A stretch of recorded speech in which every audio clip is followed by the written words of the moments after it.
인간과 AI는 인터넷에서 어떻게 살아갈까라는 주제로 발표를 해보겠습니다. 전문 용어로는 웹3 AI라고 하고요. 여기 시간을 좀 켜주시면 좋을 것 같아요. 가장 중요한 거는 소프트웨어와 AI 비즈니스의 차이점인 것 같아요. 거기서부터 모든 대화가 시작되고 웹과의 연결성도 진행이 되는데요. 원래는 알고리즘은 인풋을 넣으면 아웃풋이 나오는 컴퓨터라는 기계에 들어가는 프로그램을 의미를 하는데 이게 인식 전환하기가 쉽지가 않아요. 우리가 그 전까지 IT 비즈니스라고 계속했고 인포메이션을 다루는 학문이었다 보니까 근데 그 전공자들이 다 넘어와서 창업하고 개발하고 이렇게 하는 건데 여기 보시면 이제 아웃풋이 왼쪽으로 갑니다. 그래서 인풋과 아웃풋이 들어가면 프로그램이 나오는데 이게 무슨 뜻이냐? 이 프로그램은 변하는 존재라는 거죠. 그리고 이제 출시 이후에 세상과 인터랙션 하면서 계속해서 변해야 한다. 그랬을 때 이 프로그램이 가장 특히 랭귀지의 경우 가장 많이 변화시키고 가장 많이 배우는 것은 당연히 인터넷입니다. 웹입니다. 그래서 웹과 AI의 만남은 필연적이라고 볼 수가 있겠죠. 일단은 이제 요 영상을 한번 보겠습니다. One of the main reasons the internet succeeded is they had a very clever incentive system. Right? Like how do you get 5 billion people to sort of opt into the system without having a central authority tell them to? Right? Like this is because of the incentives of the internet. Over the last 20-ish years, I call it an economic covenant between the kind of the platforms, specifically social networks and search engines, and all the people that create websites that essentially those link to. Right? Exactly. And so if you're a travel website or a recipe website or an artist who has illustrations, there's an implicit covenant you have, let's say, with Google, right? Which is you say to Google, it's okay if you crawl my content and you index me and you show snippets in your search engine if you send me traffic back. Yeah. This is how the internet has evolved, right? And why do you want traffic back? Because you have some business. Maybe it's a free site, maybe it's an ad-based site, maybe it's a subscription-based site, but whatever it is, somehow you have a way to make money on traffic. There's an understanding, right? Well, it's mutually beneficial. Mutually beneficial. Now, the question in an AI world, right, is if you have these chatbots that just give you, if you go and you say, I want an illustration, and it just generates an illustration, or you say, I want a recipe, and it gives you a recipe. This may be a better user experience, by the way. I'm not against it. I think it's probably better in the end for the users of the internet. But the problem is it breaks the covenant, right? They took this data that, these systems were trained on data that was put on the internet under the prior covenant. Under the premise that they're going to get traffic back. That's right. And they can monetize That's it directly. Right. And that was the premise. And that was sort of the promise, right? Yeah. And now you have a new system which may not send the traffic. In fact, it probably won't. If these things can just tell you the answer, why would you kind of click through? And so that's probably where we're headed, is a world where you have sort of 5 big systems, let's call it, 3 to 5 big AI systems. You go to their websites, they give you an answer. And you don't. And so what happens to the billion other websites if they aren't getting traffic is the question, right? 네. 결국 이게 One of the main reasons the internet succeeded 가장 is they had a very 큰 clever. 걱정이었는데 웹2에서 웹3로 넘어가야 되는데 웹2는 뭐 웹1부터 운이 좋았어요. 굉장히 훌륭한 리더들이 있었고 인덱싱을 해서 크롤링을 해갈 때 2가지 파가 있었죠. 이제 포탈이라고 해가지고 잔뜩 내가 다 컨텐츠를 할 거야. 뭐 블로그, 지식인 해가지고 카페 이렇게 해서 클로즈드 컨텐츠로 사업을 하는 뭐 그런 기업들 플러스 아니야 프로토콜 HTML 웹사이트가 많으니까 이들을 검색만 잘하게 하고 글로 보내주자. 그러면 서로 트래픽을 가지고 돈을 벌 수 있고 우리는 더 많은 트래픽을 보내주는 데 집중을 하면은 서로 윈윈이잖아 라고 하는 기업이 있었고 그게 구글이었죠.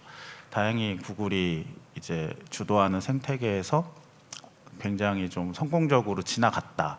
상생했다 이렇게 볼 수가 있는데요. 근데 이제 챗GPT가 나올 때 그 걱정을 많이 하는 겁니다. 이거 여기서 다 대답해버리면 이제 어떻게 되는 거냐. 그래서 그 얘기를 그 당시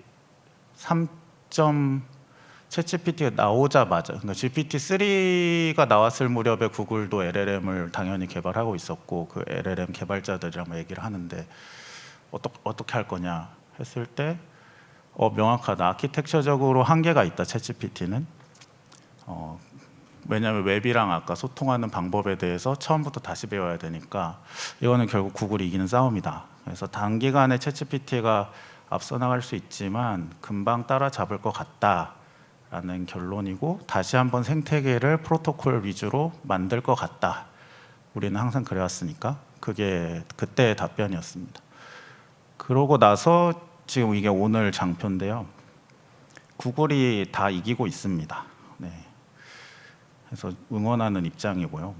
예, 프로토콜 그렇다고 이제 챗GPT 프로토콜을 선호하진 않는 거 아니고 리더십을 가져가는 건 사실상 하지 않았어요. 1등을 하고 있을 때 리더십을 보여줬으면 더 멋있었을 텐데 지금 MCP나 이런 걸 도입을 했죠.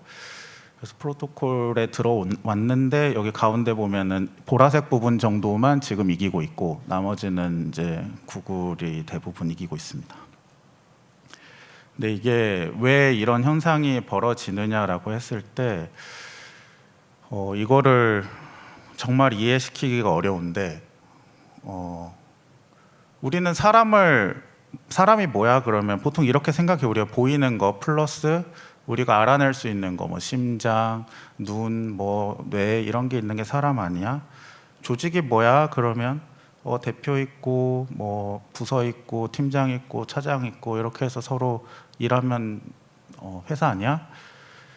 그리고 똑같이 에이전트가 뭐야? 그러면 오른쪽 막 복잡한 아키텍처 GPU도 사야 되고 LLM도 해야 되고 이거 다 하려면 돈 많이 들어요 라고 말을 합니다. 놀랍게도 이렇게 안 본다는 거죠. 그래서 사람은 제가 이제 유저 모델링 팀에 있었는데 구글에게 사람이란 이제 문제의 집합이에요. 그러니까 심장이 중요한 게 아니고 혈액순환 문제가 있는 것입니다. 심장이 잘 돌아가잖아요. 근데 우린 죽잖아요. 100년짜리 솔루션인 거예요, 심장은. 그래서 호흡 문제가 있고 항상성 문제가 있고 이게 온톨로지에 대한 굉장히 좋은 자료라서 제가 퍼왔습니다. 이 빅데이터 닥터님 좀 개인적으로 모르는 분이고요. 알고리즘에 떠가지고. 근데 너무 좋더라고요, 이 영상이. 이게 그들이 보고 있는 세상이에요. 인간을 문제 덩어리로 봐요. 그리고 그것을 너무너무 철저하게 10년, 20년 그렇게 조직을 운영해 왔어요. 그렇기 때문에 왼쪽처럼 이게 인간이라고 해도 절대 놀라지 않습니다. 이제 사이파이에 5,000년, 5만 년이 지났을 때 인간이 이렇게 변해도 얘도 분명히 무슨 문제가 있을 거기 때문에 문제를 계속 해결해 오면서 뭐 수명이 늘었겠죠. 그래서 심장에 집착하지 않는다는 거예요. 근데 우리 지금 여러 가지 계획들 보면 AI 막 따라가야 되니까 뭐 GPU도 많이 사야 된다. 그 솔루션에 굉장히 집착하는 경향을 보입니다. 우리 회사도 뭐 해야 된다, AI 해야 된다 막 하는데 문제가 뭐냐는 거죠. 그래서 격차가 너무 많이 벌어져 있습니다. 문제를 알아내는 능력에 대해서 굉장히 많이 벌어져 있는데 그거는 구글과 오픈 AI를 비교해도 구글이 한참 앞서 있어요. 그걸 어디서 알 수 있냐면 구글 CEO 이름 아시는 분 잘 없을 거예요. 근데 샘 알트만은 잘 알잖아요. 그게 이거죠. 이제 이렇게 솔루션 위주로 개발을 하면은 대표가 되게 중요하게 됩니다. 그가 디자인을 해야 되고 그가 만드는 솔루션이 이러 해야 되니까 오너십을 가져야 되고 프로덕트 오너라고 하죠. 오너십이 되게 중요해요. 근데 구글은 언제든지 대표를 해도 되는 사람이 한 100명쯤 있는 거죠. 바꿔도 아무것도 안 바뀌어요. 왜냐하면 이걸 다 문제가 다 있고 이 문제를 n% 계산하는 방식으로 조직 전체가 운영되고 있기 때문에 그리고 그것이 솔루션과 웹과 간결합이 돼 있어요. 그래서 여기 보면 이제 이건 팔란티어에서 쓰는 건데 가운데 이제 온톨로지 부분이 날리지 그래프 부분 플러스 앞뒤로 그래마가 붙은 부분에 유저 모델까지 있으면 얘는 웹상에 있는 70억 명의 인간을 가장 가깝게 모델링하고 있습니다. 근데 거기다가 이제 랭귀지 데이터까지 막 퍼주고 있으니까 이거는 이제 한없이 정교해지고 있겠죠. 그래서 막 구글이라서 돈이 많아서 돈을 막 쓰나 보다 절대 아닙니다. 그들이 쓰는 돈 대비 얼마나 아웃풋을 낼 수 있을지 아주 정확하게 알고 있어요. 항상 알고 있어요.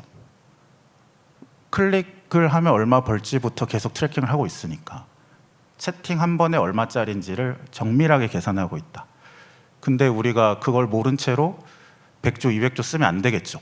그게 오늘의 키 주제입니다. 그래서 기업들도 쓰면 안 됩니다. AI. 그래서 이제 저는 항상 이제 그 아까 표철민 대표님께서 되게 좋은 말씀 해주셨는데, 일단 조금 써보는 거지 절대 막 구축해라, GPU 사라 이런 말 안 합니다. 문제를 모르는데 돈을 쓴다? 있을 수 없는 일이에요. 그렇게 비즈니스 하는 거는 실리콘밸리도 안 한다.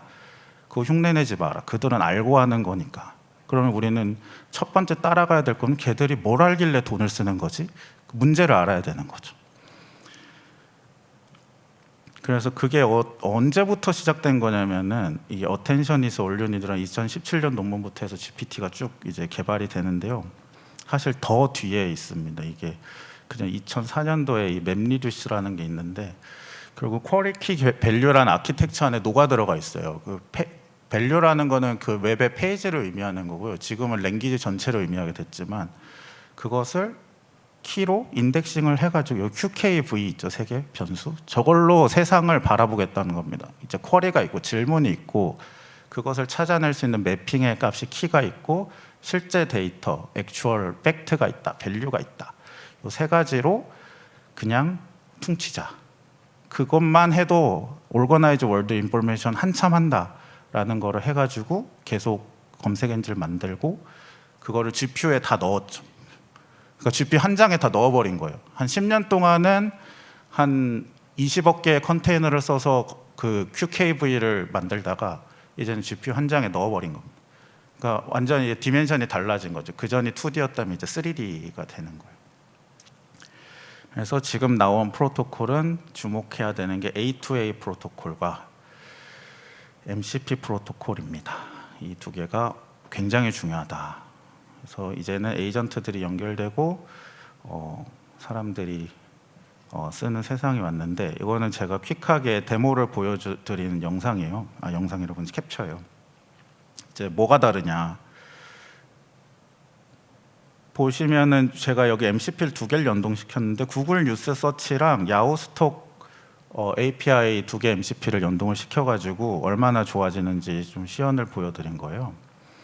그래서 왼쪽이랑 오른쪽을 보면은 트럼프 관세가 코덱스 ETF에 미치는 영향을 분석해주면은 챗GPT가 예전에는 뭐 틀리기까지 했지만 요즘에 뭐 틀리진 않고 웹 검색을 한번 하는데 실시간 가격은 못 불러옵니다. 왜냐하면 실시간 가격을 불러올라 치면은 야후 API 같은 거를 하거나 뭐 블룸버그 API를 쳐야 되는데 그들이 당연히 못하게 하겠죠. 왜 우리 걸 가지고 돈을 벌려 그래? 못하게 하니까 그냥 두리뭉실 웹 검색에서 이제 어베일러블한 데이터, 굉장히 어떤 한 지점, 파이낸스에서는 이제 용납할 수 없죠. 지금 1분 1초에 대한 프라이스가 되게 중요하니까. 근데 그걸 MCP를 쓰면은 구글 뉴스 실시간 뉴스 검색하고 그 다음에 프라이스 여기 지금 바로 지금 최근 프라이스까지 다 붙여가지고 지금 현재 분석을 할 수 있다. 그러니까 질문에 대한 답이 1초마다 계속 달라지는 세상이니까 아까 제가 말한 이제 3D가 된 거예요. 웹이 이렇게 원래는 페이지 한 장이었으면은 시간이 지날수록 촤라락 이렇게 펼쳐지는 그러한 이제 시공간이 합쳐지는 그런 느낌으로 지금 웹이 바뀐 거고, 지금 왼쪽에 있는 구글 스탁 프라이스 얼마야? 제미나이 2.0까지 대답 못하다가 2.5에 이제 바로 들어갔죠. 그리고 여기 지금 여기 박스가 있는데 이 박스 하나가 굉장히 많은 걸 의미합니다. 온톨로지를 의미하고요. 요거는 이미 검색 때 끝내놓은 거죠. 여기는 구글은 끝냈다. 리얼월드와의 데이터의 연결은 다 끝나 있기 때문에 여기 보면 디스클레이머까지, 이것도 진짜 중요합니다. 그러니까 법적인 검토까지 다 끝난 거예요. 그렇기 때문에 이제는 LLM 뭐 기술력 차 다 줄었고 이제 리얼월드와의 연관관계를 잘 하면 된다. 그래서 그 모양이 이제 이런 모양입니다. 스테이틀리스 웹이라고 하는데 그 전에는 웹이 메모리가 없었던 거예요. 그냥 홈페이지가 사라지잖아요. 한 6개월쯤 지나면 평균 수명이에요. 웹페이지가. HTML 페이지는 자꾸 없어졌다 생겼다 합니다. 우리 옛날에 싸이월드 페이지 다 없잖아요. 근데 이제 메모리가 생긴 거예요. 그래서 에이전트가 내 채팅 기록을 다 알고 있잖아요. 그리고 나서 이게 우리 애기도 알 거고 우리 손주도 알 거예요. 그러니까 아까 말한 그 이상한 인간의 모습, 대를 거쳐가면서 웹사이트가 발전하는 이러한 이제 거고, 이것의 데이터 크기는 요거를 요거는 거의 0일만큼 거의 0이고요. 이게 한 1테라, 2테라 정도 되는데 텍스트만 하면 나머지 이거 쌓이는 거가 이제 면적이 되는 거죠. 그만큼 엄청나게 큰 변화의 시기입니다. 그래서 메모리가 되게 중요하고요. 에이전트 간의 통신이 중요하고 그다음 에이전트 간의 쉐어드 메모리가 되게 중요하다라고 해서 요 MCP 서버 지금 상태 보면은 4,000개 가량의 MCP 서버가 있고 깜깜해서 잘 안 보이는데 난리즈 메모리 분야에 또 70여 개의 MCP들이 있는데 이 부분을 주목해서 봐야 된다. 그러니까 스테이플 웹으로 가는 그런 기술이 되게 중요하고 그게 저희 회사가 하는 일입니다. AI 네트워크라는 AI를 연결시키는 공통 메모리 구조. 네, 여기까지 해서 발표를 마치도록 하겠습니다. 감사합니다.